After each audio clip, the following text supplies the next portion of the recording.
ದೇಶದಲ್ಲಿ ಲೋಕಸಭಾ ಚುನಾವಣೆ ಇನ್ನು ಹಲವು ಕ್ಷೇತ್ರಗಳಲ್ಲಿ ಮತ ಚಲಾವಣೆ ನಡೀತಲೇ ಇದೆ.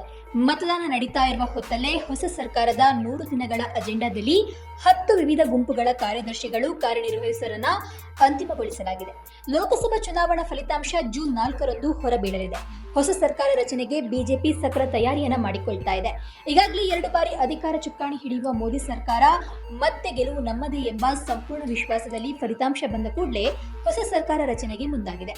3ನೇ ಬಾರಿ ಅಧಿಕಾರಕ್ಕೆ ಬಂದ ಕೂಡಲೇ ಮೋದಿ ಸರ್ಕಾರ ಮಾಡಬೇಕಾದ 100 ದಿನಗಳ ಅಜೆಂಡಾವನ್ನ ಸಿದ್ಧಗೊಳಿಸಿದೆ.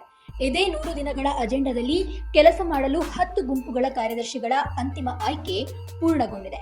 ಆಯ್ಕೆಯಾಗಿರುವ 10 ಗುಂಪಿನಲ್ಲಿರುವಂತಹ ಕಾರ್ಯದರ್ಶಿಗಳು ನರೇಂದ್ರ ಮೋದಿ ಸರ್ಕಾರದ ಸಚಿವ ಮಂಡಳಿಯ ಪ್ರಸ್ತಾವಿತ ಮೊದಲ ಸಭೆಯಲ್ಲಿ ಅಂತಿಮಗೊಳಿಸಬೇಕಾದ ಪ್ರಮುಖ ನಿರ್ಧಾರಗಳು ಮತ್ತು ಯೋಜನೆಗಳ ಮೇಲೆ ಕಾರ್ಯನಿರ್ವಹಿಸುತ್ತವೆ ಅಂತ ಸರ್ಕಾರದ ಮೂಲಗಳಿಂದ ಮಾಹಿತಿ ದೊರೆತಿದೆ. ಇನ್ನು ಕೃಷಿ, ಹಣಕಾಸು, ವಿದೇಶಾಂಗ ವ್ಯವಹಾರಗಳು, ರಕ್ಷಣಾ ಮತ್ತು ಇತರ ಸಚಿವಾಲಯಗಳಂತಹ ಪ್ರಮುಖ ವಲಯಗಳ ಬಗ್ಗೆ ವಿವಿಧ ಗುಂಪಿನ ಕಾರ್ಯದರ್ಶಿಗಳ ಸಭೆಗಳು ನಡೀತಾ ಇದ್ದು ಯಾವೆಲ್ಲ ಮಹತ್ತರ ಅಂಶಗಳನ್ನು ರೂಪಿಸಬೇಕು ಅಂತ ಚರ್ಚಿಸಲಾಗ್ತಾ ಇದೆ ಅಂತ ಸರ್ಕಾರದ ಮೂಲಗಳು ತಿಳಿಸಿವೆ.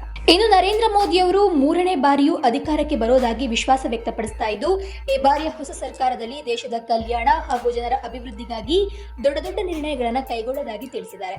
ಸಚಿವರು, ಕಾರ್ಯದರ್ಶಿಗಳು ಸೇರ್ಕೊಂಡು ಸರ್ಕಾರಕ್ಕೆ ಅಗತ್ಯವಿರುವ ಎಲ್ಲಾ ಮಾಹಿತಿಗಳನ್ನು ನೀಡಲಿದ್ದಾರೆ. ಅಜೆಂಡಾದಲ್ಲಿನ ಆಂತರಿಕ ಹಾಗೂ ಬಾಹ್ಯ ಯೋಜನೆಗಳ ಬಗ್ಗೆ ಯಾವ ರೀತಿಯಾಗಿ ಸರ್ಕಾರ ಕ್ರಮವನ್ನು ಕೈಗೊಳ್ಳಬಹುದು ಎಂಬುದನ್ನು ತಿಳಿಸಲಿದೆ ಅಂತ ಹೇಳಲಾಗ್ತಾ ಇದೆ.